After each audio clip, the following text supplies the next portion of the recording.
Oh. Cool. Well, hello and welcome to episode 59 of The Card Show. And today I'm joined by a very special guest. You've probably seen him on some of my vlogs, as well as Sports Card UK's vlogs, as well as his own vlogs, which he's now back doing, thankfully. JJJ Cards. Welcome, my friend. Thank you very much for the intro. Hello, everyone. Good to be on Pat Rowett's podcast. An absolute honour. The honour's all mine. The honour's all mine. You're the superstar here. You're the superstar. Don't be silly. No, I think it's good to have you on. I think your knowledge and your wealth of knowledge, well, especially in so many different aspects of the hobby, from vintage to even the fact that you've been in like TCG sort of Pokemon for so long, it'd be great for the listeners to hear and just your journey in general of how you got started, your whole journey, from when you started to now is one that people should hear and be inspired by, I think. So yeah, for sure. So my journey started like a lot of people's journeys did when I was a kid. I used to collect football cards and Pokemon cards in the playground, like most of us did. Got need. Yeah, literally got need. So I started a business, sort of buying and selling sports cards when I was 12. So back in like 2013. Wow. I never really grew up. So I kind of got frustrated by the fact that when I was a kid, I couldn't afford to buy enough packs to finish sets. And there was always like 5 or 6 cards or stickers that no one had and you couldn't really get, because obviously eBay and online marketplaces back then were quite limited in what they offered. So I actually started doing that sort of quite early on, I think. I'd sell my duplicates and then buy the ones I needed to finish my sets. And then I sort of did I always loved stickers as a hobby, but I sort of had this business as well. So I actually made money from it throughout my school, really, but it was never serious. It was always quite casual. But then sort of 2019 time, when I was sort of in between university and sixth form, and then we had COVID in 2020, and that sort of period of my life, I really sort of ramped it up. And I thought, well, I've got the time. I'm not going to study at university now for a few months. And when I did get to university, I ended up having to sort of be isolated anyway. So I had this period of time where I could really take it seriously. So I actually started buying specifically to sell, like in massive lots, and breaking down it into individual sets. I don't want to sound like a loser, but I think I probably was one of the first people on eBay to actually have those like drop down menu listings where you could buy singles for like £1 or £2. Because back in like 2010, 2013, that wasn't really a thing. There was a few sellers doing it, but they were either really expensive or they weren't offering a lot of the stuff that people like my age at that time collected. So that's where it came from. I came from TCG, really. I collected like Match Tax in the playground, but in terms of high-end sports, I was never really into that until probably the last 4 or 5 years. My real sort of focus on the premium side of the market started in Pokemon and also other TCGs. Like I used to sell, and I still do sell a lot of like Doctor Who and James Bond and stuff, but it was Pokemon where I was doing the sort of big numbers. But I actually kind of got out of Pokemon sort of during the Logan Paul boom. So obviously, most of you know what that is. Logan Paul came in during lockdown, started breaking first edition booster boxes and streaming it, etc.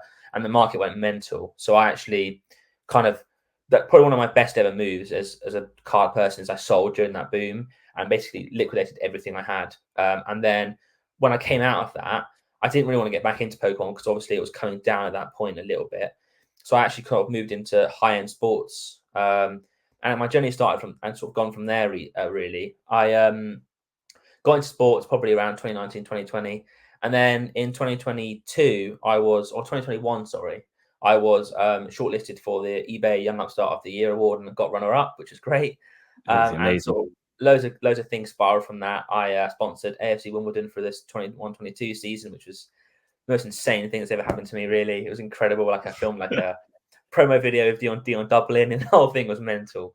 And then since then, I've just been basically building my brand, trying to establish myself in the hobby a bit, meet people like Pat Grip and get to know sort of the more personal side of it. Because when I was younger, when I was doing it then, I didn't really know anyone else who was doing it. I was at school and no one else at school really did that. And the hobby and the community wasn't as sort of like developed as it is now. So yeah, that's been my journey, I suppose, over the last 10 years, I guess, to where I am now. I'm not right now. My business is not actually the sort of main thing I'm doing in my life. I did come out of university and start a full-time job, so my business is still a side hustle, but it's a lot of fun. I still put as much effort as I can into it. and I still really love buying and selling cards and collecting cards myself as much as I did when I started sort of 2013 time, really. So yeah, that's a sort of a little intro into who I am. Yeah, again, that even that little intro, it's just such an inspiring story. I mean, to have that sort of motivation and ambition as a sort of a kid doing 2010 or 2011, 2012, like to be doing that and hustling that hard and to turn that into a business, and then having the sort of, I don't say foresight, but the sort of the maybe the gut instincts for that, that proper entrepreneurial way when everyone starts talking about something, these influences, that's the time to sell. And you said Logan Paul started hyping up. Yeah. There's an interest into it. So the more interest into it, there's more money comes into it. So that's when you sell. And like I said, you don't get back into it just because like dip, you wait till it hits the bottom, then you want to get back into it again. For sure. Not to get controversial, but like the same thing can be said for the Disney set, the Chrome Disney set. Like that came out, people realized actually this is a great set, and it sort of spitballed into this mental thing where boxes were going for hundreds, even thousands of pounds at times, and random autos of Disney characters were going for 4 figures, sometimes 5 figures. I think the market's matured a lot since Logan Paul era, but even me sometimes, like, you still fall trapped to it sometimes, and you get caught up in the hype of this sort of feeling of, well, if I don't buy now, I'm never going to be able to get into it, this sort of FOMO thing. But I think it's important to sort of always be true to yourself. And I think most of us, especially the sort of the collectors like me and you who've been around for a while now, will know in our gut, if you really, really think about it, this probably isn't right. There are a couple of red flags here. And I think it's a good way of, I think the only way to learn about that is actually just through experience, because we've all been burned. I've been burned so many times. You've probably been burned a number of times. That's the only way you learn. But the more that happens, the more you become accustomed and be able to identify some of these risks. Yeah, 100%. I think if you've not been burnt in this hobby, then you've not learned anything, I tell you. 100%, yeah. So obviously you liquidate your Pokemon. Is there any cards from that, from the cards you got rid of that you can't wait to get back in sort of your collection? Is there some cards you think, I can't wait to get that back? Not really, actually. My Pokemon was my love at the time, but I kind of have moved on from that. It's like an ex-girlfriend. Like, it was good at the time, but I've moved on now. I've got better things in my life. Like I've just fallen in love with sports, really. Although that said, I have recently diversified a bit into Star Wars. So there's always going to be a TCG side to me. I've always been a TCG guy.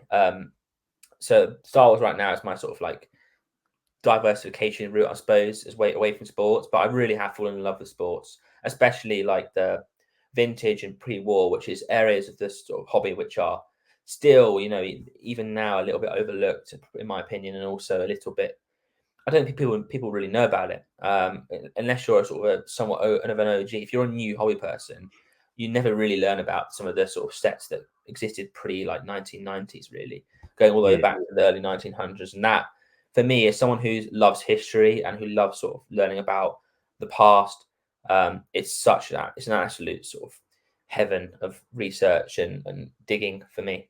And I don't really see myself ever leaving that, because Pokemon doesn't really have an equivalent of that. I mean, the earlier sets go back to sort of 1999 or whatever, but they're really well documented. Whereas stuff in soccer or football we're so early in terms of the knowledge base that we have. There's a few books out there and there's a few resources out there, but compared to like Pokemon or other trading card games or sports games like American sports, we're nowhere near that yet. And that's a huge opportunity, in my opinion, and also really fun. Yeah, I'm glad you said the fun part as well, because I say it gets a lot more fun in like finding out about these sets from like 1932 and all this random stuff, and it's like, what? Like, we did soccer cards back then, like these little cigarette cards. I mean, obviously I've got a local card fed, which is literally like 5-10 minutes around from my house every few months. The next one's in 2 weeks' time, so I'll be there. Obviously, they've got like a sort of a national style event, which is everything, which is in like Salisbury way. I've been to that before.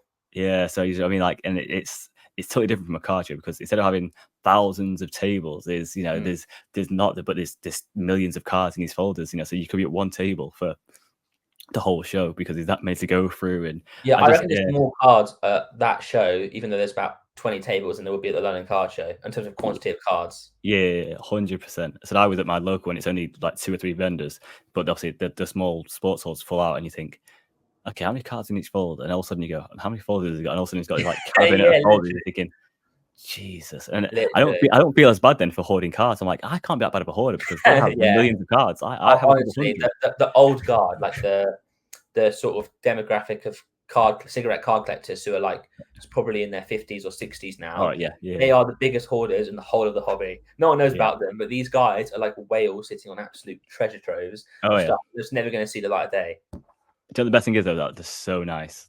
Like Yeah. I went in there, Yeah. I was like, hey, I'd like to document this. That's what I do on YouTube. And they're like, yeah, cool. Yeah. He's like, oh, then he's like, next question, are you an eBay? I was like, not really, but yes. And he's like, oh yeah, and he's asking questions, and I was asking questions. But Yeah. it was so cool. And then the stuff from said they won't, it's not just cigarette cards. Also, they've got like little flags from the army and navy. I was like, what is that? There's so much stuff, and I said to go into the history of it all, and it was funny because one of the flags I thought was my great granddad's regiment from the Zulu War in South Africa.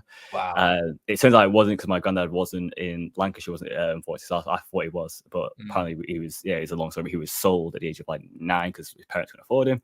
He went to work, and he moved out of Lancashire, so he wasn't part of the Lancashire regiment. So I just assumed that with him being born there, he would have been part of it, but he apparently was sold before he went to the war. And he went to war like 12 years of age, like 1902, I think it was. Yeah, so like how crazy his life was. My great granddad, obviously I never met the guy, but I hear the stories and seen the pictures, and like his life is crazy. And then all of a sudden he said, I go to a random card fair, and there's the little signet flag from him, like, wow, like the stories, the history, I said all that stuff behind it is crazy. 100%. Whereas I mean, that story is like incredible, and the fact that you can sort of capture that moment in an item is, for me, like so special.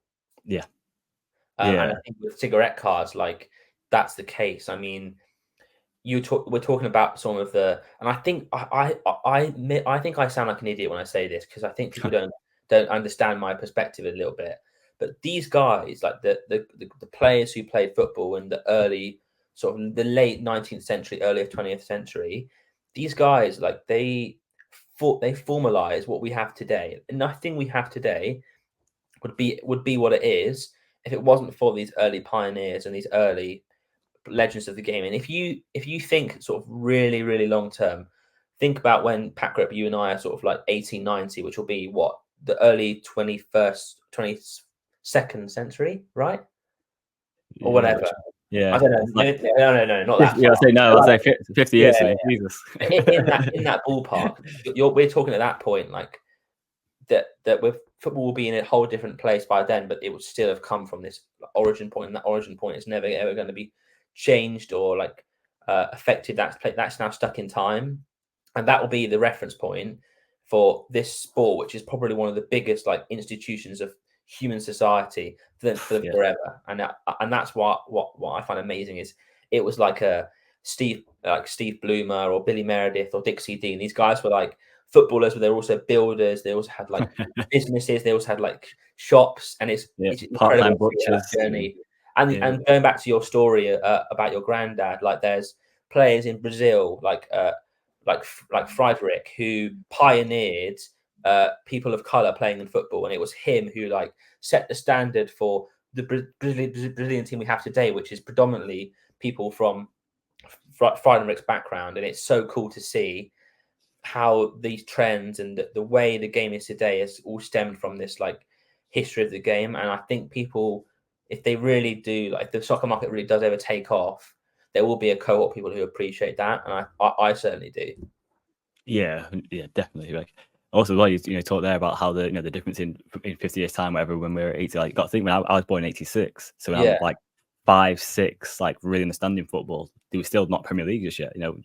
So like look, the transition from the 80s to the 90s. Yeah, was crazy. Even then there was challenges then, which are now like they still exist today, but they're completely different, and it's amazing to see how that sort of like moved across time. It's incredible. Like, because obviously, again, a lot of kids, anyone born from what 92 was it?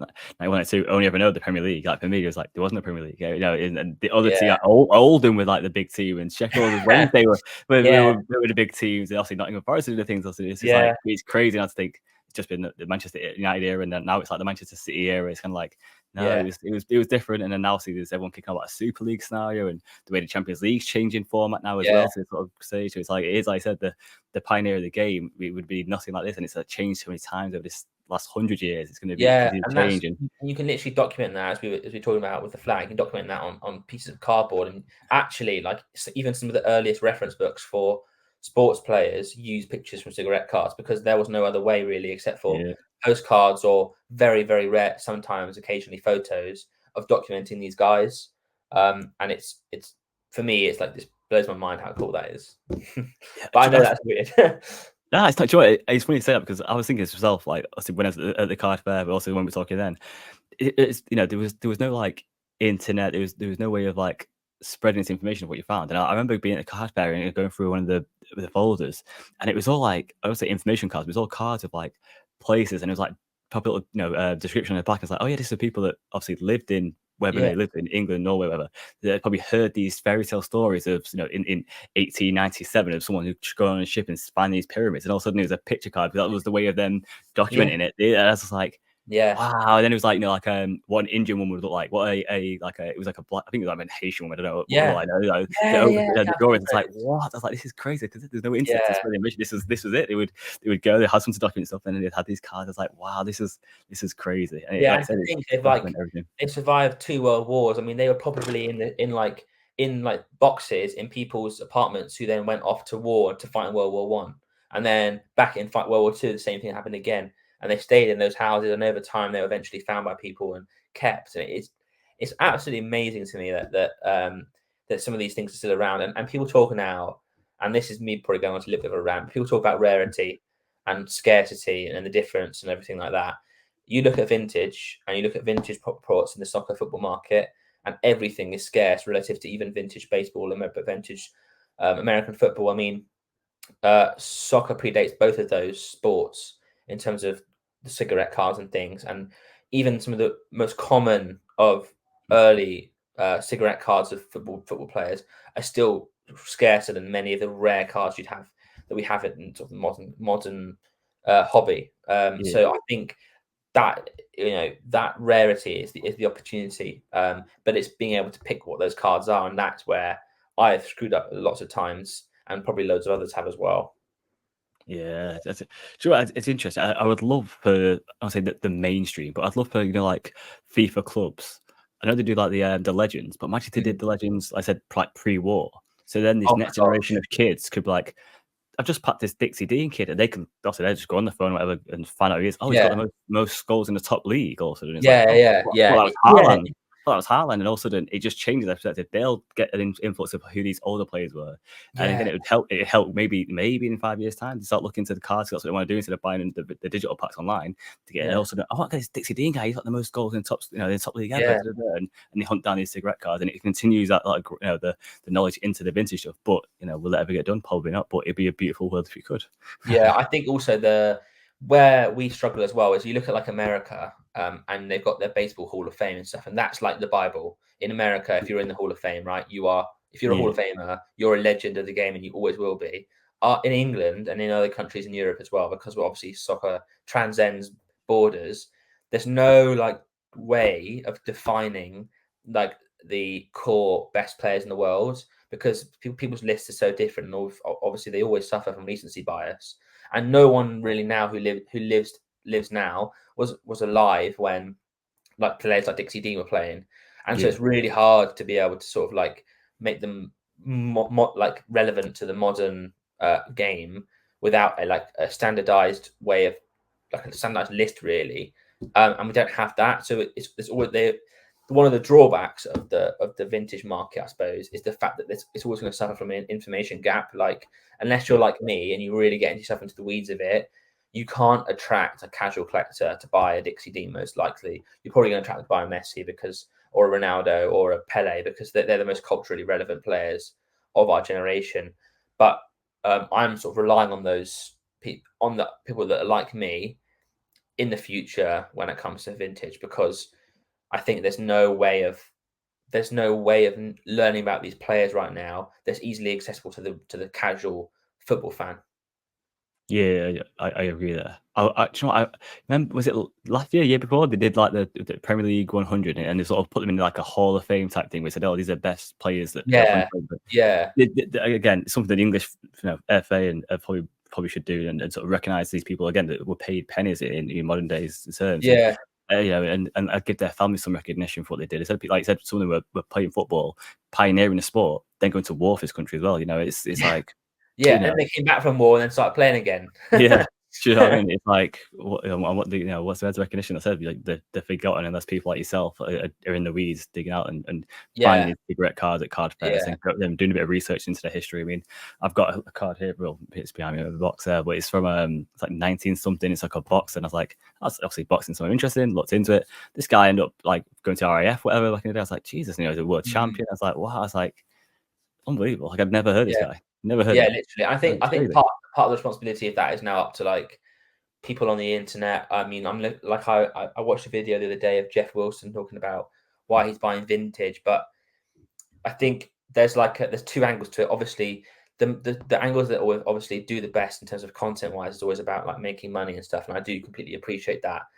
But I think there's also like an educational piece that needs to be sort of, I don't know whose responsibility it is, but it's sort of an educational piece about, as you say, like, could EA take responsibility and put Dixie Dean in the game of FIFA, or could the FA take responsibility and start talking more about like the founders of the game and the guys who played during the sort of real like difficult time in Britain's history. But there does need to be an educational piece there, and until that happens, there's always going to be that like gap between people who love football and people like me and who want to buy like the stuff that's documenting the sport and all of that. Yeah, sure. I thoroughly agree. And that's actually something I do sort of enjoy hearing, like fun facts and trivia about the old school. Like, do you know why Sheffield Wednesday called Sheffield Wednesday? I do, but I've forgotten. Someone told me recently. Yeah, they all worked at the same place, but had Wednesdays off when they were forming the football team. And I was like, what? Yeah, and it's cool. Like Port Vale is the only team that's not a place in the Prem. I was like, yeah. What? Yeah, I never knew. Yeah. Also, when you're from Manchester as well, you just hear these names like Luton, Port Vale, you think, it's down south somewhere. So when I said Port Vale's not a place, like, so I can't just go to Port Vale. What? So yeah. I know. And I was like, I was reading about, I'm a Liverpool fan, and I was reading about like, I won't judge you for that, don't worry. I won't judge you. Yeah, I was just gonna say, I was reading about a player called Alex Rice-Beck, who was Scottish, but he played for Liverpool. And he was a centre back. He was an absolute beast in his day. And Liverpool, who obviously were one of the biggest teams of that era of football, actually got relegated that season. And he went down with them, got them back promoted back up the next season as captain, and they won the league the following season after that. And it's like stories like that. It's like that's the most. If that was a thing now, it'd be the most like the biggest news ever. But this happened all the time back in the day. It was loyalty was a huge thing in sports, and I think as you say, like. This stuff is so interesting, and I think it's just making out people like me and you, people who collect sports cards, would find it interesting as well. It's just getting that information out there and sort of like being able to summarize what's sort of hugely complicated like demographic and market into sort of digestible information. But I do hope that some people will find what I talk about like this now, hopefully somewhat informative, because. And if you're at the London Car Show and you want to talk about vintage, just come up to me and I'll talk your ear off. Well, that is as long as Liverpool aren't playing, because there's a video footage of me and you just watching the Liverpool City game. Yeah. I really hurt my finger when I watched that game. When Trent scored and I like punched the table. I felt sorry for anyone who tried to do deals was during them 2 hours. It's like, just check comments, mate. Come on. It was a massive game. The guy that's trying to buy my cards, I'm like, mate, I'll come back later. It's Liverpool versus Man City. What's he doing right now? Who wants to buy cards? What are you talking about? Literally. I do remember that very well. That was great. Yeah. Yeah, I did think we'll probably eliminate kicked out of being a bad vendor or just get nominated for worst vendor of the year. That was horrendous. It was Dan was there. He was looking over the table. We were fine. Yeah, imagine like at your job if you were like just for 2 hours, like, I'm not working the next 2 hours. You can like just sort yourselves out. I'm watching a football game. Just see the boss walk past, like. Literally, yeah. The office, please. Like, oh, you little shit. Can the office wait even around? Yeah, it's extra time. Give me 7 minutes. Yeah, yeah. I just scored, you idiot. Shut up. Yeah, literally. Yeah, that's what Literally. I will obviously echo that as well. Like I'm lucky to have met you at Ishikachu as well. I think you are very welcoming and very knowledgeable. So very approachable. So do not feel that you can't approach him. I don't feel like, oh, maybe I shouldn't. Yes, he is obviously working on his table, but he will always spend some time with you to talk, especially. Yeah. And like, I'm actually honestly, like hand on heart, I'm not there. I'm less there to make money and more there to speak to people. I mean, making money is obviously great and it's fun selling cars, but honestly, that's like that's not the best thing about the London Car Show. The best thing about the London Car Show is meeting, like setting up with you and Dan or whoever, having banter with the guys, chatting about things that we both are really interested in. So yeah, I think obviously you and I might be we'll both be on the sort of around each other on the weekend, so we can please come up and chat and say hello. I'm always keen to put names to faces or Instagram handles to faces and stuff like that. Yeah, definitely. Yeah. Definitely is the best part of it. Like you said, it's the money part is obviously great, but then if you want to make money in the hobby, I've said this numerous times, car shows aren't the place. If you want to make money in the hobby, it's obviously eBay. You have a million eyes there. You go to car show, it's specific niches. So you go there for the community. It's a great time. It's like mini holidays for me, London. I go there Friday, come back Sunday. It's nice. Yeah. With the lads, etc. It's car show. Yeah. Food and drink afterwards, maybe at their pub, whatever. A bit of a trade night. Sometimes a trade event on the Friday night as well beforehand, and it's just you end up just catching up, talking sports and cards, and the best part is as well. It's that learning. I always say it's like you're there just even if you had a drink or two, whatever, you still can talk, and all of a sudden it'll go on from sports to a certain card, and it's all a certain set. I didn't know this was in, and all of a sudden I go, I didn't even know that set had that. Yeah. In a minute, I'm like, Jesus, and I'll pick up something new. I'm like, okay, now I can. Okay, yeah. Okay. Yeah, and I think we've also got to the point now in the hobby where there's friends that are friends outside of cards, like me and you, or me and Dan, or Dan and you, for example. Like we talk about things that aren't car related all the time, like work or whatever it is, and being able to sort of make or break the ice with talking about something you both love, and then actually making that into something more meaningful as well is like it's great. It's absolutely class, and it's what it's all about. I think people say like the community is the most important thing, but what that really means is like actually making connections and feeling like you belong somewhere and you're happy somewhere to talk about something and comfortable and all that stuff. It's a safe space, man. I mean, obviously there's bad stuff that happens, but there's bad stuff that happens everywhere. I think it's overall it's a great thing for all of us. I think we all love it as much as each other, and let's just keep it that way. Yeah. Again, there's people are gonna like certain things that people do and not like certain things people do, and at the end of the day, you can have people that are just pure collectors, and when these investors come in and obviously they get a bit aggrieved because maybe it's one they're collecting and someone also buys it, wants to charge a much higher price, which is understandable. But at the end of the day, like you can definitely go to car shows or go to any sort of trade events, etc., and just be so like accepted, so easy people, because it's all like myself. Like when we go to the pub afterwards, it's like it doesn't matter who you are. If you come from the London Car Show, just sit down and get a serious.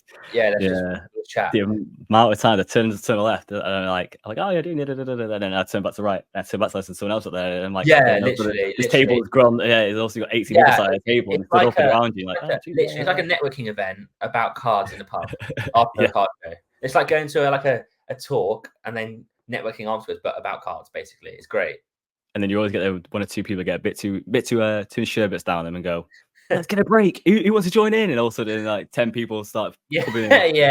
I'll put 20 in. I'll put 20. I'll put 20. And then that's it. Then the rips. Yeah, I never rip, but I get caught. I always rip at the London Car Show. I always get caught up in that hype. In that hype and that I mean, gambling is kind of fun, right? And it gets exciting. Gamble responsible, people. Yeah, sorry. Yeah, they definitely is. It's something about, especially if the weather's like amazing, which obviously this one it should be. The last one it was as well. Like if the weather's good and you're in that pub, the sun hits you, them sherbets going down too easy, and someone says, "Oh, cheap rip." That's it. Everyone goes. Literally. It is fun, and obviously it is part of it. Like obviously, I think there's a lot of product right now, but opening packs is like undisputed. Well, actually, I said opening pack and getting grades back are the undisputed like adrenaline. Adrenaline parts of the hobby, right? Yeah, 100%. I always feel bad for the pub workers afterwards because there's like so many base cards and wrappers left here. Yeah, and they're probably like who the hell are these guys? Like, where they come Yeah. from? I like the Yeah. sounds of like this is the good thing about obviously like cards for kids from BP. I'm always like scoop them all back up, take them back to trade at BP. There, just give them to him for charity. Yeah, it's fine. There's loads of banging. inserts and parallels there. It's fine. It's don't just Yeah. leave them there. What's wrong with you people? Jesus. It's 100%. hilarious. 100%. If you was to give someone advice who wants to learn more about vintage cars, like pre-war, etc., what would your say like top 3, top 5 sort of tidbits be for them? Yeah, definitely. Directions maybe. Yeah, definitely join like the Discord groups that are around about vintage. There's a couple of like really big ones like this. I mean, they just call it like vintage soccer cars. I can share the links afterwards and things like that. The best way and like my one singular piece of advice, I think, to answer your question is just to talk to people. There's no like single resource to refer someone to. There's no like one way of learning about these things. It is just about speaking with people. It's kind of like how can I say it? It's like I'm trying to think of an example of something which is it's like in at school you had a textbook and your syllabus covered everything that was the textbook covered everything that was in the syllabus. Like you need to know about this, and that. There isn't anything like that in well, I say in probably in hobby in general, but especially vintage. And if you think about the market, this isn't just like just England. It's England, it's Italy, it's Spain, it's South America, it's Central America, even Africa. So there's no way of learning about it except for talking to people and learning from the experts. And that's how that my advice would be is just talk to people. I promise you that 99.9% of the time, if you message someone who knows about vintage and ask them questions about vintage, they will want to talk to you about it because, like me, they're passionate about it and they want to share the knowledge and share that passion. I mean, you can go into the Discord group, ask them as many questions as you like, DM me, DM some of the other vintage guys that you'll see on Instagram, and just be willing to ask questions. That's the best way to learn about vintage. I think in terms of actually like buying vintage cars, obviously the go-to advice is buy what you like, because if you like it, then you're not going to be sad if it gets burned.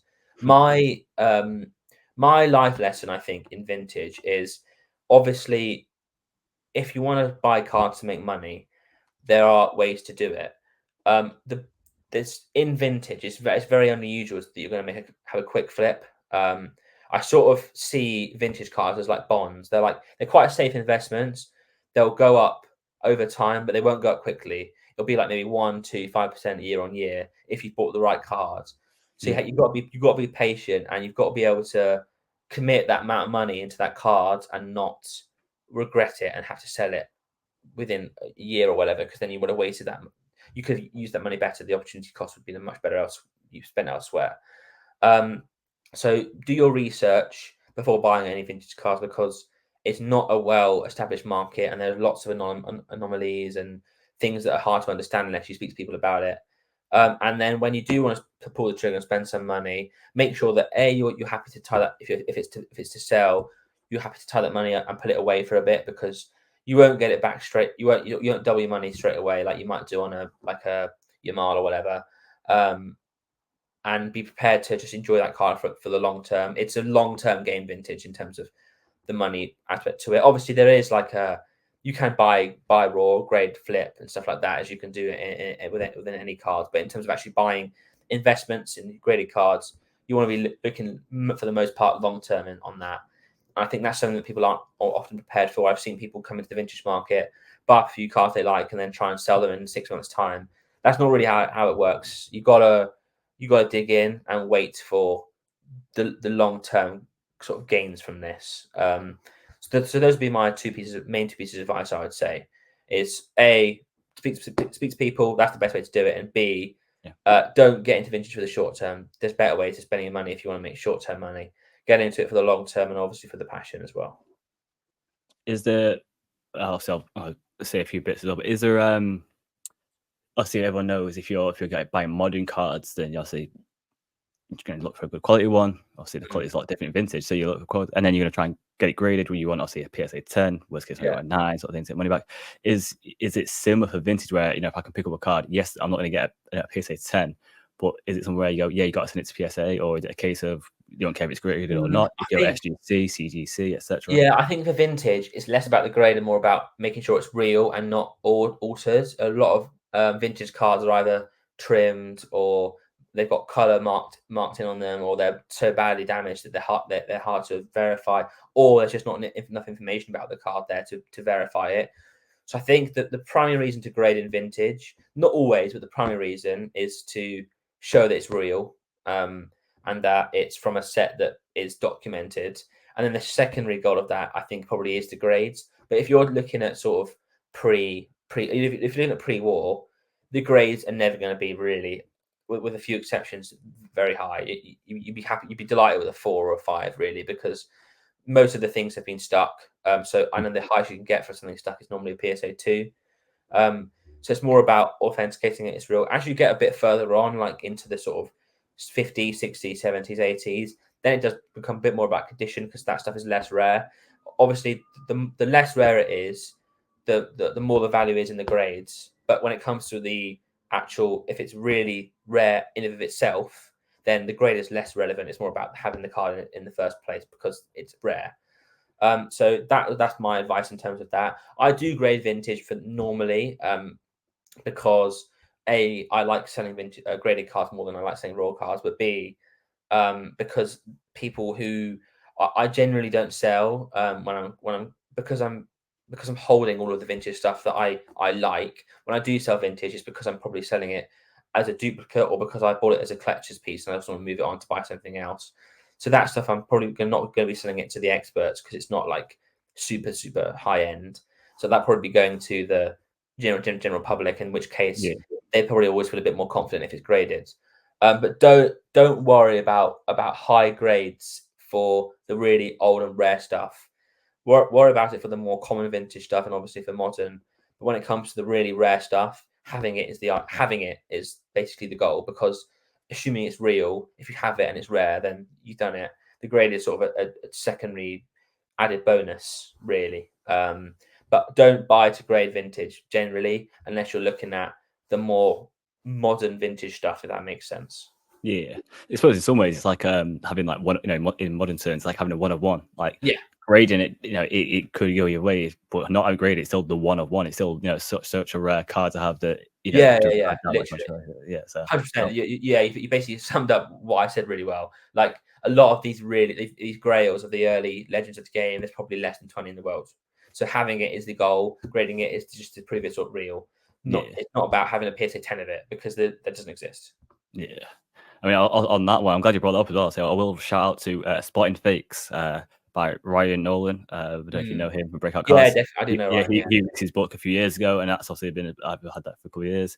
So that's obviously a big help in Spotting Fakes. It's obviously more centered around the vintage than it is obviously modern cards, but he's someone that's been in the field for a long time and has probably touched more vintage cards than most of the people. So yeah, he's very knowledgeable on that sort of stuff. Also, the cigarette and trade card catalog is obviously comes out every year, and that's how they price stuff up. And that's always a good way to sort of learn sets as well, because you can go to these card fairs and it's totally different from a card show, because there's just folders and they'll be labeled. It might be Bassett's 1952, and next to that it might be Bassett's 36. It could be random, and you're thinking, what's that? And you go through it, and all of a sudden it's all there. And that's how they'll price up, because you'll take out that folder and they'll just go to the book. Right, that is Bassett 36. Okay, that's this price. And so yeah, it's a good way of learning stuff that way. And I can recommend some like books as well that are non-UK. Like there's a couple of books on the South American cards, a couple on Italian, a couple on other markets as well. I can recommend those, because it's such a broad beast that a lot of the time it's actually sort of books per country as opposed to a general guide. The ones you're referring to, like, are for the English stuff, really. They don't cover any of the stuff outside of England, so there's other books for that. So for sure, I think it's not like the hobby as most people know, vintage. Yeah, 100%. Yes, but just a good clarification. Yeah, so if you do buy a cigarettes and trade card, for instance, and you go to a card fair, don't expect to be looking for like a Pele one, because that's obviously from a bazillion set of 19s on it. Yeah, it's not going to be literally. You want to be well versed in the English game if you're going to an English card show.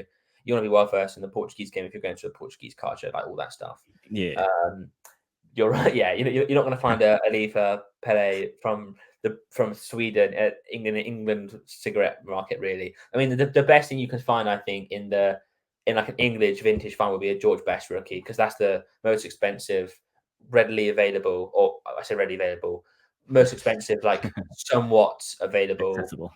English cigarette card, like even Dixie Dean's rookies, you just don't see. But in terms of England players, George Best is the one you want to look for, or players that are available in England. Sorry. And then what you do is you charge Dan an extortionate amount for them. yeah. That's his PC. Obviously, you touched on before on your new, like I say your new sort of I say obsession, but your collection of Star Wars stuff. How did that come about? Is that something you liked as a child? Yeah. No, so basically, I bloody love Star Wars. Like I'm a massive geek. I love Star Wars. It's great. Big fan of all the original films, and I quite like some of the new Disney stuff. I was conscious that obviously I've never spoken about this publicly, but the way my business works is I've got my day-to-day business, which is like the £1, generally like the £1 to £50 single cards, which you can buy on my store right now if you wanted to, and I sell like a sort of somewhat regular amount of those every week. And then when I sell a card, let's say I sell a card for £5, some of the profit, let's say it's £4 profit, £2 of that or £2.50 of that will go back into the business, and £1.50 of that will go into like a investment fund, and then I use that money to invest in probably more expensive or higher status cards, not to sell on my store, but as like investments. So I have like a portfolio of cards that I have sort of money invested in, and then I have my day-to-day business, which is money reinvesting in that. Really, I don't take anything out of my business; it all stays in it. It's its own ecosystem. Anyway, how I got into that is I was looking at my investment portfolio one day, my stock of my cards I've invested in, and I was like, this is I've got this to a good point, but let's say hypothetically the soccer card market was to crash tomorrow, I'd be pretty screwed. Most of my eggs were in similar baskets. I mean, I did have them. I do have my investments across different players and sets and stuff, but as a market generally, I'm quite soccer focused, so I wanted to diversify that a bit. I love Star Wars. Star Wars cards the market is somewhat in its infancy compared to, for example, Pokemon or Yu-Gi-Oh! In terms of the TCG markets. It's a bit more like Star Wars, is a bit more like where Harry Potter or Game of Thrones is. It's sort of like in this weird phase of moving from what it was as a collector's base into the more like number stuff and parallels and Chrome and all that, right? So I looked at Star Wars as quite a good opportunity for me, something I'm interested in doing, and I actually started to divert funds away from some soccer cards. So I haven't really bought any massive soccer cards from anywhere in a while now, and it moved some of that into Star Wars and some of the more. It's a bit more opportunity. To be honest with you, it's a bit more opportunistic. I have less confidence in the Star Wars stuff than I do in the soccer, but just moving some funds away from just having all my eggs in one basket. Interestingly, with Star Wars though, I've actually stayed away from vintage because, unlike soccer, as we've spoken about, the Star Wars vintage space. Maybe this is me because I've been so impacted by soccer pop reports. It's actually not, the stuff isn't actually that rare, and that worries me because in my opinion, when a card is only valuable because of its condition, it's a risky investment, because if someone was to find more of those cards tomorrow and grade them, let's say there's 10 PSA 10s, and then within 5 weeks it becomes 20, your card has essentially halved in value. So I tend to stay away from condition rare cards and stay solely focused on truly scarce cards for what they are. So I've actually spent a lot of my money on Star Wars on like very low numbered cards, so mainly superfractors or pop 1s or pop 2s at times. And I've done that as a way to sort of like spend my money a bit, and also enjoy learning about something new. It's obviously as you say, I've got a bit of an obsession with soccer, vintage soccer, but it's nice to sort of take a step back from that and learn a different market, because they do work in different ways and they help inform each other. Like buying Star Wars cards has been really well informed by my understanding of pop reports based on soccer, but then buying soccer has also been informed by buying Star Wars as well, because I get to see like the crossovers between the two markets and why one vintage card of Star Wars is not the equivalent in soccer is not valuable and things like that. Yeah, I think, do you know what I always say is that, obviously diversifying your portfolio, etc., is always good. But when you go into something so extreme like that, of soccer to TCG or your case Star Wars, you learn so much more about the stability of certain markets compared to the volatility of sports markets, whereas it's the football season's on, said cards do this all the time, they're performing well, and then when it's off season and people aren't talking about football anymore, it's just horrible. Whereas Star Wars, it can be a show gets announced, it's in production, all of a sudden people get interested again, and then it could be a product release, and it's like, oh, okay, this happens like 2 times a year, and it's like, okay, cool. Literally, and it's something like product. And actually, that's in my opinion, that's a perk of vintage, and that's why I kind of like liken it to a bond, because like, if a player played in 1912, he's probably dead. He's not going to break his leg tomorrow and can't play again. So his values aren't going to be up, down, up, down, up, down. They're going to be somewhat steady. Obviously, that means there's less opportunity to make your money quickly, because you can't double in value, then drop in value the day after. But it's safer generally, in my opinion. Yeah, like I said, it's the scarcity there. It's like card, 100%. Yeah. I think if that card is truly scarce. Yeah, I think another good thing about that sort of guys, it is like owning a piece, and not just like outside of owning the card. It's owning a piece of like history from, like I said, over 100 years ago, 1912. It's 113 years ago, sort of that scenario. It's crazy. Yeah, that adds extra like little bits to it, doesn't it? But it's refreshing to like enjoy a market which isn't vintage, and enjoy like some of the stuff I've invested in for Star Wars is the Chrome debut. So the sort of the equivalent of 2017 Chrome in football in Star Wars, which was in 2014. So the Chrome debut in Star Wars is like, if you compare that to the soccer values, it's for me, it's slightly underpriced. So being able to explore little sort of like discrepancies in the market, possibly take advantage of them, possibly lose out, we'll see. But I enjoy that sort of doing a bit of that, really. Yeah, I think you're actually on something good there, because I think if you look at these like iconic of movies or shows that do have cards, it's crazy to think there's such a sort of following. Obviously, Star Wars has such a devoted following. Obviously, got the whole place at Disney World now. The whole section you got there. It's like, and that's been off what 50 years now. You know what I mean? It's crazy, and you think. Obviously, we see like the Sons of Anarchy stuff. You see, obviously, Game of Thrones stuff. The dual autos, and it's kind of like that pop culture sort of stuff. It's going to be around for a long time, because there's going to be so many more stuff now with Disney owning and Star Wars, and the shows and spin-offs they're going to do. And it's like, is that the safest one to do out of all themselves, because of the longevity of Disney, as opposed to Sons of Anarchy? It's got its one spin-off, Mayans, and that's now finished. It's like, will that get remembered in 5 years' time, 10 years' time? 100%. It's going to be interesting. Yeah, and we're the era. If trading cards are relevant in 100 years as an asset, as something to collect, we're at this like we're lucky enough to be in this period of time now where a lot of the debut sets and the first sets of things were sort of in our sort of, they're available to us. You look at obviously for me 2014 Star Wars Chrome, which is the first Star Wars set. You look at like 2017 Chrome, that was only 8 years ago, right? Like, this stuff is still available to us. And I think if you think really big picture and think 50 years time, if you're born in 2073 or 2060 and you want to start buying cards at that point, like the debut Chrome sets are 50 years old, 60 years old, they'll definitely be much less available than they are now. And that's an opportunity in terms of, you always want to, in my opinion, you always want to buy it. Obviously, not investment advice. You always want to buy.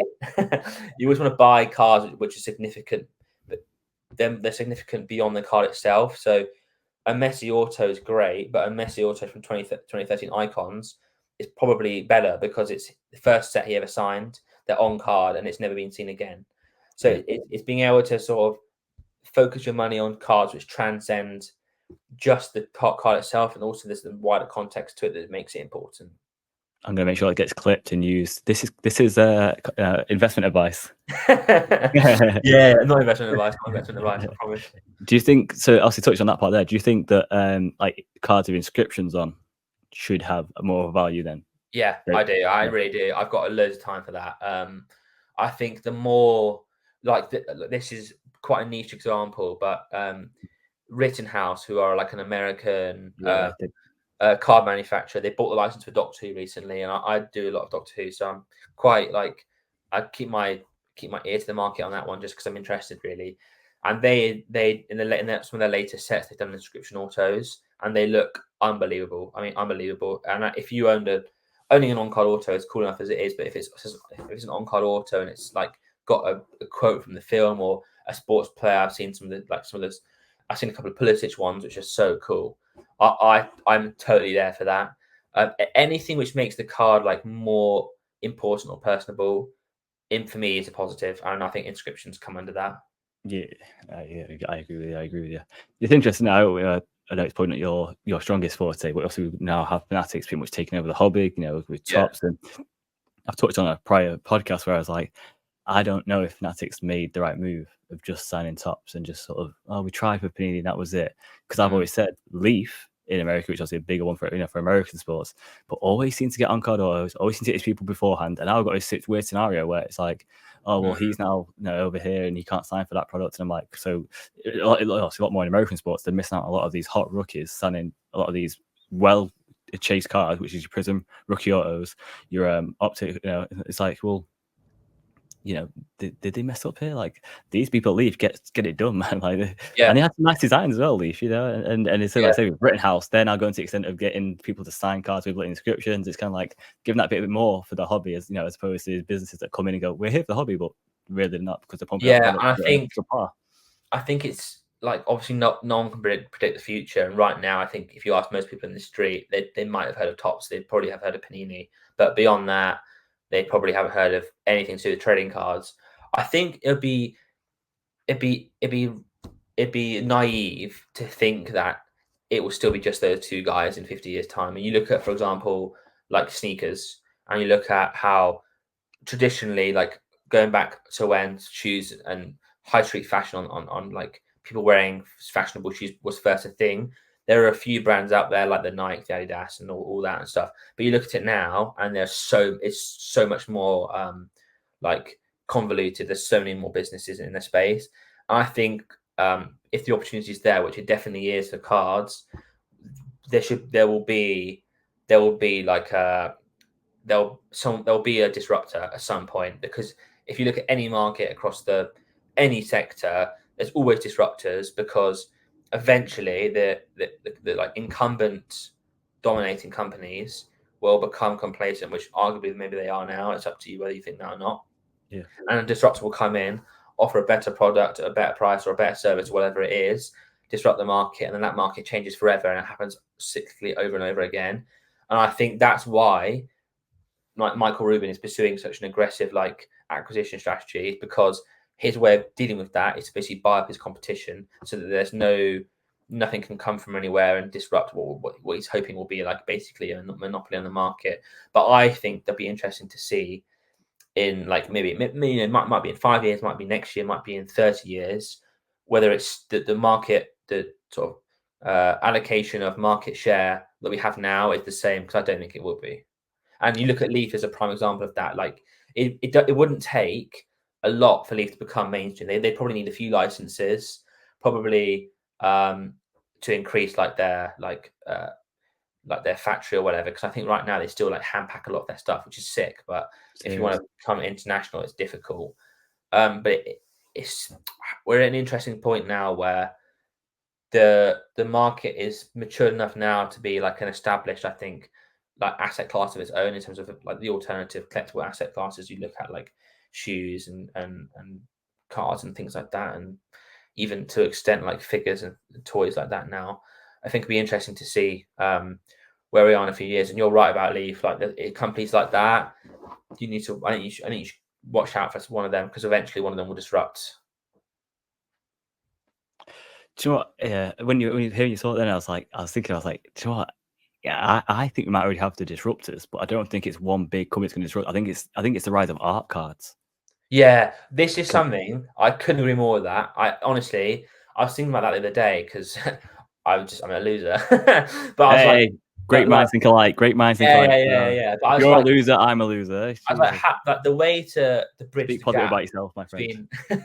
You're a genius. You're a genius, not a loser. What we have now is we have a lot of obviously most of the cards we collect are photos or images, but you can even see it in some of the more recent top sets. But if you sort of blur the lines between cards and art and make it more about aesthetic as opposed to rarity, there could be a real opportunity there. You look at shoes, for example. I keep coming back to shoes, but it's a good example, I think. In terms of I'm expecting to have a massive collection behind them boxes there. And you're No, like, yeah. honestly, I'm talking about trainers a lot because I've got all these here. yeah, I wear crap shoes actually, but I love it. I'm not cool enough to wear cool shoes, I feel like. Anyway, but like you look at shoes now, and it's actually moved away from. Well, I mean, there's obviously still a point about brand and brand loyalty. There always will be, but that now there's loads and loads of really successful shoe brands that are purely based on a brand, but also like aesthetic, style, story.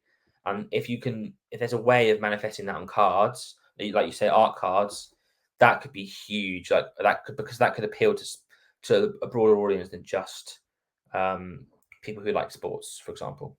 Yeah, I just think now. So like, I thought Leaf last couple of years, and we realized these like nice cards, and we're very like.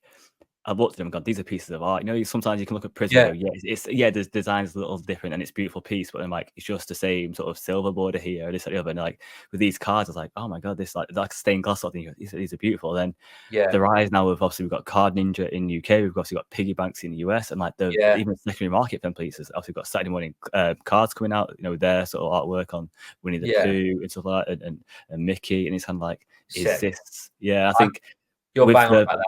Yeah, with the problem with licensing at the moment, I said with Rookies being one Panini, so they're on Panini products, but you can't type the top stuff, and then all of a sudden you have vice versa. I'm like, the war has now changed now. From now, it's like each person. You need the war is not I need a league license; it's I need a person license. So it's going to be interesting where people go said like Leaf are so good. Obviously they have Haaland, they loan him out to tops. They rent him out. Do you know what I mean? They rent him out. Yeah, it's like that's the new war in cards. Is person.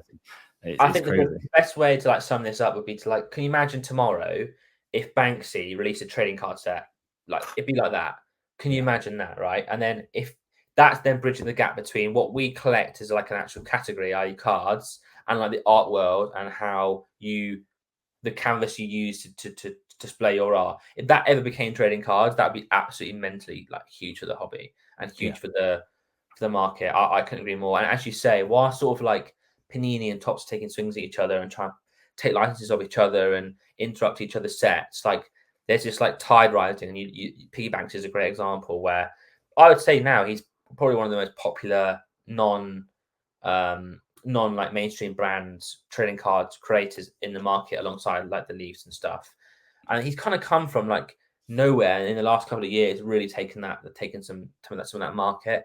But it wouldn't take like maybe you're right, maybe they're already there, but it wouldn't take one of those guys to make it more of a big business to then disrupt what Panini and Topps are doing now.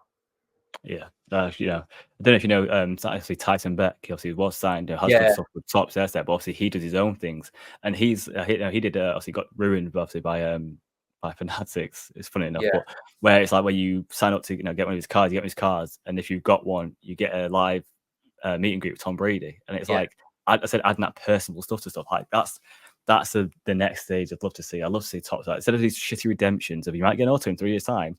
Yeah, imagine going to a training session. You know what I mean? Imagine pull up Prism and you've got a city redemption. What does that mean? Oh, it means that you get to go to a training session, you get to meet the team afterwards. You know what I mean? I'm like, that's a redemption for me. I want to redeem that. I don't want to sit in this redemption and go to put an eBay in, let someone else chase this up with Panini for 2 years. 100%.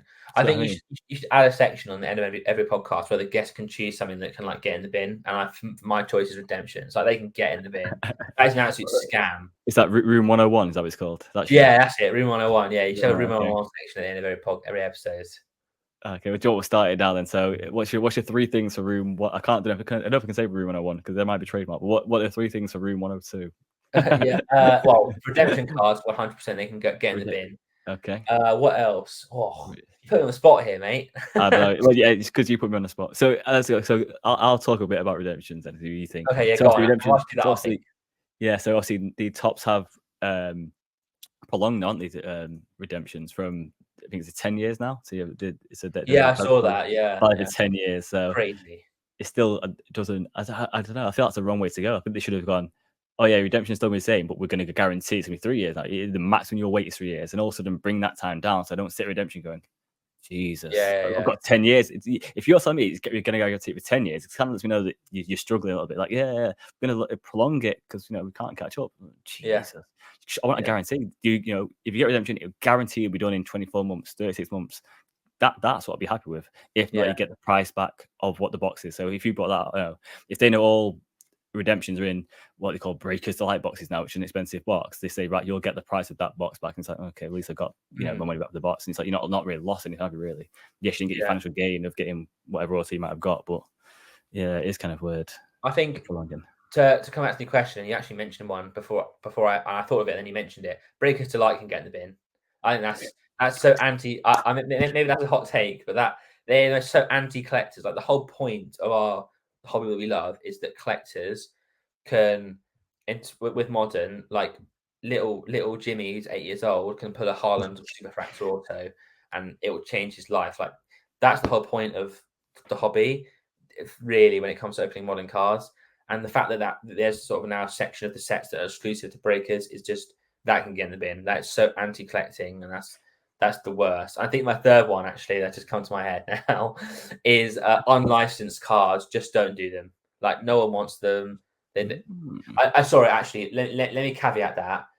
Like, I'm thinking of, for example, I'm going to name it, like the Topps Now Euro stuff. Like, okay, yeah. Like, actually, I don't know, maybe I need to qualify this because I don't want to be too, because there's, like, Lee, for example, do quite good unlicensed stuff because it's unlicensed, but it's not obvious. Whereas there was the more like the Luke Thomas being in the England set. The Jude Bellingham one did me. The overhead kick, one of the most iconic moments we had in the Euros, and they put me in some weird, random, just monotone blue shorts and shorts. I was like, unlicensed cards ruin it for English. Yeah, and like how in the Euros set, like the sticker album Topps did, that they had to put Luke Thomas in because they didn't have the rights to, like, Kyle Walker or whoever was going to be in there, or Luke Shaw, I think it was. Yeah, like, that's ridiculous. Like, that, just get away with that. Just bite the bullet and don't release the cards. Yeah. I thought you almost had a bit of controversy when doing licensed stuff, because obviously a lot of the artists will do licensing with the player but not the team, so you'll see they'll have a lot of stuff like that. Yeah. I was thinking about the Jude, and literally I was thinking about the Jude as you mentioned. That Jude, I think it haunts every person. Because you're right. Because there's loads of, I think, obviously not every artist, for example, we talked about that just a minute ago, is going to have license to use the kits and things. But when it comes to Topps and Panini, is what I'm basically saying. Yeah, like, I agree. Don't take the mic. It's funny because all these sports card influencers last 3 years, we're obviously shitting on these unlicensed companies, the Leafs, the Metals, the metal sort of the wild cards, all that stuff, and now also now that the market's so split with signatures and Topps releasing these unlicensed stuff, everyone's like, no, but Topps is still amazing though, because I need the allocation. I want to do it. And so I'm like, Jesus. Yeah, and let's be honest. Like, maybe I've been too honest so far, but I'll just continue being honest. Like, we should just call it out. Like, there's no. Don't try and sugarcoat it. Don't try and add a positive spin on it. Like, those Topps Euros now were shit, and there's no way any collector going to convince me that those were good cards. Sorry. Apart from Spanish got lucky because obviously they won it and they were licensed, so they got it. yeah. But like the betting and stuff, like, just got no time for that. I think it's tricky because people who do have a good, like, following the hobby are probably, and maybe me included, to be fair, like, also have a stake in it. So there needs to be a sort of that responsibility to be like, this is not good enough. And I think there are people that are doing that, but it's difficult because by doing that, you then alienate yourselves from these companies at times. Yeah, I'm having a funny discussion the other day about that as well. It's like, I will say what I want. It's a whole point of my platform. I will, die by my sword. If I don't think something is right, I will stand up and say it. And if people don't agree, it's just life. You're not going to agree with me. So it's like I said. If I see like I said, same with this is the thing with the Breakers thing, right? Like I said, they'll do a hobby box for the people in the hobby, and then do a Breakers Delight, and the Breakers Delight has some like 12 times the numbered cards, 4 times the autos. It's crazy. Like, so that's what the business is. The business now is gambling. It's a gambling business. They want people to get involved in breaks. It's what it is. They've turned our hobby into a gambling business. It's kind of like they don't respect us. They don't think that they do this. That's because they respect us. That's why they put you in the biggest show in the world at the National in the middle of shit sticks nowhere, Cleveland, where you have to drive for X amount and get caught in miles of traffic, queue up for hours. It's like there's not real respect there. Like, you don't get it twisted. This is a one big thing where they're just going to keep chaining it to make the most money, and all of a sudden they're going, breaking's massive last couple of years. Yeah, right. Let's do breakers only set where the people guarantee this. All of a sudden, break prices go crazy. Because guarantees. That's why, like, coming back to what you were saying, like, we need these disruptors to stop stop Fanatics basically taking it over and doing what they want, because they have the complete control of the market. Because if they do get that, which they could do, I mean, they've got a lot of money, then we suddenly become even less important, because it doesn't really matter what we do, they're still going to have that market share.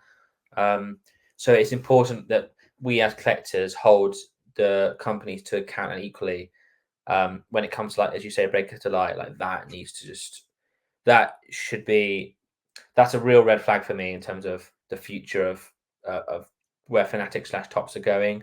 And we want to be, we shouldn't be encouraging that, in my opinion. I mean, obviously, I appreciate if you're a breaker, you probably wouldn't agree. Equally, some people might think it, if they love breaking, they might think it's an interesting way of buying cards that you can't get in a hobby box. But I think for the general collector, and if you're being honest with yourselves, and I'm probably full foul of this at times, it's got to come back to like eight-year-old Joe or 8-year-old Pat Grip on when they were collecting cards as a kids, because that's what gets people into the hobby. It starts then, and then you and I, we've sort of probably come back out of it and come back in again.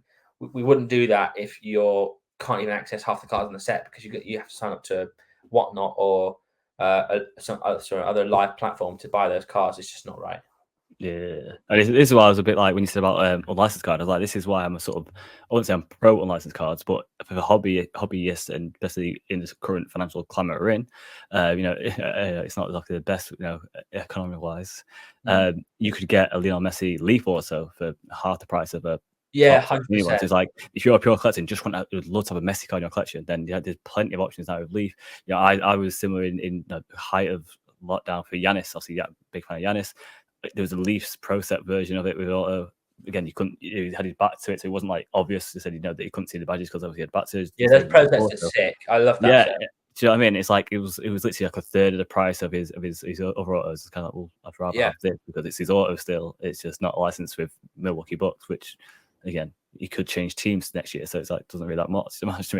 Just see his black jersey and his back in his name, so it's kind of cool. So there's obviously, that's like, this is why I think, as I said about disruptors, that they could be, because they're going to be such affordable people, instead of all of a sudden these breakers now are going to get just outprice everyone. It's going to be a sorry sight for the world. Yeah. I think little Joe and little Pat Grip. Yeah. I think that the future of the hobby is like, we are probably at quite a really sort of like defining point now, in terms of the fact that, Fanatics have come in, they've bought Tops, they've bought PWCC, they're buying up other smaller businesses. As you say, they sort of disrupted Tyson Beck stuff, and Panini are kind of like, they have the legacy and they're sort of fighting their corner, but they are losing to Tops, and they've lost the Premier League again, right? And they're kind of just now, in terms of the international offering, is probably just the World Cups, because Tops have the European Championships, Tops have the Champions League and all the UEFA competitions. They have the Premier League. So with the exception of some of the European leagues and the World Cup, that's all Panini have left now. And we need to be like, we need to as collectors, we need to keep an eye on that, because there's no regulators or anything like that. So, and we're getting to the point now where cards is like operating like a market, like any other market does. So we need to be, we should hold those guys to account. Maybe at times, even if it sort of goes against what our sort of short-term financial interest might be. Whether that happens or not, we'll see. But I think it will, because as we discussed, there could be disruptors that force their hands. But Joe, it's interesting, obviously, like you say there. It's, with this, I honestly think. Should I say this? Yeah, I know. Should I say this? Well, yeah, one of the greatest minds. Yeah, I'm not sure there's many people that working at these companies in the hobby actually are in the hobby. If that makes sense. I'm not sure. Like, if I could go to Milton Keynes and go to Tops office, how many people walk out of there are actually involved in a hobby? Like, how many of them when they come to a card show in their own clothes with the kids? And I was like, these are the ones that are making decisions about their hobby. And it's like, when you talk about Panini, them losing stuff, and it's like, if I was Panini, and I know obviously I'm one of the greatest minds of not in the Justice generation, but of all times, they're up there with the Da Vinci's and the Einsteins. I'm just, But if I'm at Tops, I'm telling you, if I'm at Panini, sorry, and we're losing, like I said, losing left, right, and centre here, I'm like, right, what can we do to sort of still have a foothold in any sort of generation? I'll be fighting like tooth and nail for Championship, League One, League Two rights, producing little top, Panini instants for that or club sets for that, and I'd be like, right, we need to go alternative, and darts or something. But they just seem to just go, oh well, we're going to take them to court because they tried to take in some of our staff. It's like, what are you focused on? Your business is sinking here. Iceberg is ahead. What are you doing? Yeah, it baffles me. And you look at you're right. They need to consolidate. You look at like the Panini's network of licenses is actually really impressive. Like they have like the Polish leagues and the Cypriot leagues and the Greek leagues and like loads of those like lesser known leagues, but they produce the old rookie that's really special. Yeah, they need to consolidate what they have and protect what they have, and then, as you say, like they need to. I agree. They're looking backwards instead of forwards, in the sense that they've now lost these licenses to Tops or whatever, and they're fighting about specifics in court and whatever. But that's not going to serve anyone's interest in the long term. What they should be doing, as you say, like looking at darts or looking at there's so many other sports that are not being properly. Look, for example, like James Bond right now. I don't think anyone has the license for that right now. It's dormant. Yeah. Like, because I sell them a lot. I was looking at it, it's interesting. Like, there's other ways that they can re-establish themselves, and if they don't, either Tops will take it, or maybe a disruptor will. But there has to be. I'm just scared of the monopoly, really. Yeah. And maybe this is going to end any possible future relationship with Tops, but I'm scared of like the control that they could have over the market and how that impacts people like me and you and all the collectors that that go to London Car Show, all the people that we meet. Yeah. Yeah, just to say, if you're Panini, how to stay sort of relevant. If you've got Championship League One and said them rookies that come through, that even players that go on loan to them clubs, and you can produce their rookies. Yeah, so in 5 years' time, people are still talking about Panini rookies. Whether it be it's like because you were in them leagues that other companies. Yeah, I think maybe that comes back to your point. And obviously, we don't have any evidence for this, so we need to be careful. But if people like you and I possibly, or collectors were working at these companies, we might be able to have that sort of foresight that maybe some of them don't because they're not in it. And that's not really a dig, actually. That's more just the fact that it's kind of how these things work, right? Like when Panini started, there would have been a commercial operation, there would have had commercial people in there. But now that it's becoming about, obviously, at this point where collectors are sort of like having to pick and choose, there's like, it's time to innovate a little bit. Yeah. And collectors can help with that, I think. Yeah, there's too many of these people in the boardrooms that are like, we've got to think outside the box to innovate. And it's like sometimes think about in the box. Like the stuff you've got in the box is very valuable, very important. Like think inside the box for a change. Like the bread and butter. Get your bread and butter right. You start with Premier League. You know what I mean? It's like, what are you doing there? Yeah, it's a crazy time. But maybe this is why I should just stick with vintage. You don't have all this stress. Let's bring it back, right? Nice, really nice. You don't have all this stress. Tops cannot mess up your 1912 cards, can they? They can't, and they'll never become NFTs. They'll never become like, I don't know, some sort of digital. A cigarette card is a cigarette card. Always will be, and that player is never going to like break his leg tomorrow and never play again and retire. Like, yeah, I mean, can you imagine? Anymore, but just you said NFTs there. Right, can you imagine? Right, so obviously back in the day with cigarette cards. Yeah. Now we're getting to vapes. Can you imagine like electronic cards with vapes? So it would be NFTs. So vape NFTs. I'm like, oh my god. Oh my god. Or like an actual card like rolled up in like the tube and you pulled it out. you have to like scan a QR code and you got your phone. See there with your vape and your card. Like, oh yeah, cigarettes. Yeah. So that is. I love how we've gone full circle. Like we had the vintage beginning. Went full circle on the whole Panini Tops modern day, and now back to vintage because vintage is less stressful and more interesting. Let's be honest. Yeah, that's my opinion. Obviously, you might have a different opinion. That's so fair, but that's my opinion. I think a lot of people share it. Again, they definitely more interesting finds going to a card fair and the history of them cards and I said the cigarette manufacturers say how 1800s. It's crazy. Yeah, it's crazy. Yeah, literally. Like the earliest recorded soccer card is likely 1890, 1892 sort of time, possibly earlier, which is crazy, right? Yeah. Have you looked into any other of the older like cigarette cards that weren't soccer? So you looked at like said the art cards of like tigers and random. It's No, like not really. no, It's there's so much to look into. Like I can barely scratch the yeah, surface. Honestly, I know it's nothing crazy. compared to what there was out there. But you're right. Like you mentioned earlier that there some of these cards. Like if you're an English person, you'd collect these cards and learn what an Indian person looked like, which is the most insane thing, isn't it? I do. I was so tempted to buy the set. I was like, should I buy the set? And, like, put this up so people can see what like it was like in 1899 or Yeah, 1915. Like, because that yeah, was how the information spread of these world travels. Like, because people couldn't travel as easy as we could now. We can get a jet to or easy. Was it down south? Whiz flights or was yeah, Airways? yeah. You can get flights for 20-30 pounds, leave this country, go somewhere and experience another culture. Back in them days, it was definitely not accessible. So it was, you have to be extremely rich to get on a ship or some sort of merchant of some sort. 100%. And that was it. To come back these stories, and you won't believe it. So these artist draw cards and stuff, and it's absolute craziness. Yeah, It's crazy. I'm very conscious of your time in that open hour. This has been too easy, so we'll have to definitely do it again because definitely. your wealth of knowledge has been amazing to sort of pick that brain and hopefully share this story and the insights of the hobby and vintage and modern with you for the people. I'm sure they would appreciate it. So thank you so much for that.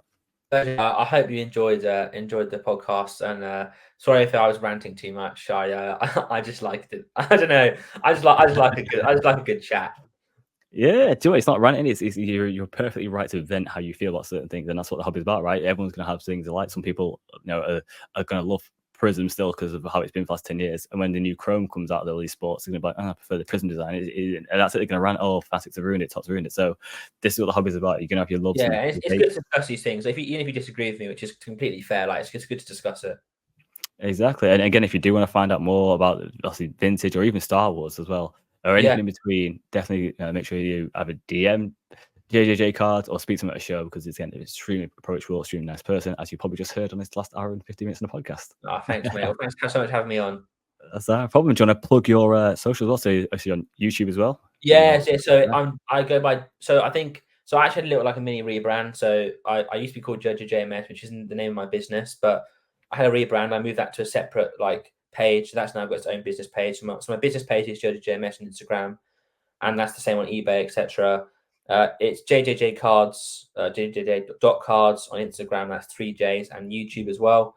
So you can find like my personal Instagram page when it comes to cards with JJJ.cards, and then on YouTube I do a bit of like I mainly and what I want to do with YouTube is like basically to do like vlogging content, personalized content, and do stuff that like it's more about me and what I do in the hobby as opposed to openings and things like that.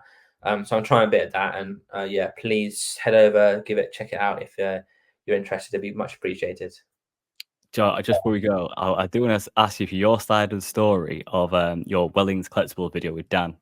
I heard it says I heard it was a bit of a mishap when Dan was recording for you at Wellings Collectibles. You thought Wellings Collectibles. Yeah, your video with Dan not long ago. He said he went down to video record for you. I think it was, I'm pretty sure it was Wellings Collectibles.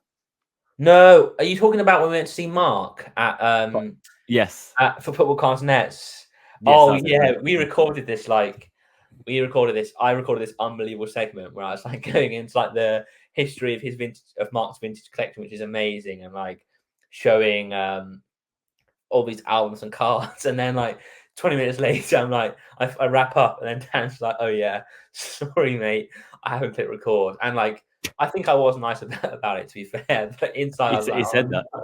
Yeah, he said that. He said somehow you were the nicest guy possible. I was like, because if you'd done that to me, I would have slapped him twice. No, I was nice about it, but inside I was like, oh, for God's sake. But Dan did me a massive favor. Like, I appreciate him so much. So yeah. Yeah. That's just a But he did screw up. Is the short answer. Yeah, I always say this. I always say this is why Dan's content as well, because I'm filming it or you're filming it. Whereas when he's doing our house, it's never good. You miss all the good stuff. When you subscribe to Dan, subscribe to me and Pat Crow, because it's me and him that are behind the scenes making the show go. Exactly. We're the ones with the ideas, the camera. We're doing everything. Exactly. Dan just looks pretty. Dan just looks pretty. It's yeah, crazy. he's just a personality. Got a good personality, fair. Yeah. But no, thank you for coming on. Again, make sure you are following JJJ.cards and obviously head over to the YouTube, check out those videos. It would have been hilarious to have like a bit of a bloopers where it's recording and like you and Dan arguing about, can't believe you've missed out the first 20 minutes of that. I must remember what I said. Great. I should have done that. Yeah. Yeah, that'd be great. You're sacked. And you'll see Dan like, I'm sorry, mate. Yeah, we should do like some like clickbait fake bloopers at the London Car Show about us fighting. Oh, God. The end of the love triangle. Sports Guide UK, Pat Griffin, JJ. Yeah, gone wrong. No, I appreciate you coming on. Again, everyone, thank you for listening this far. It's been a long one, but again, a very informative one. So we'll catch JJ Cards soon again, and we'll talk more vintage and probably see him on footage soon with obviously Sports Cards UK, myself, and JJ from London and other shows. So take care and see you guys soon. Thanks all. Peace.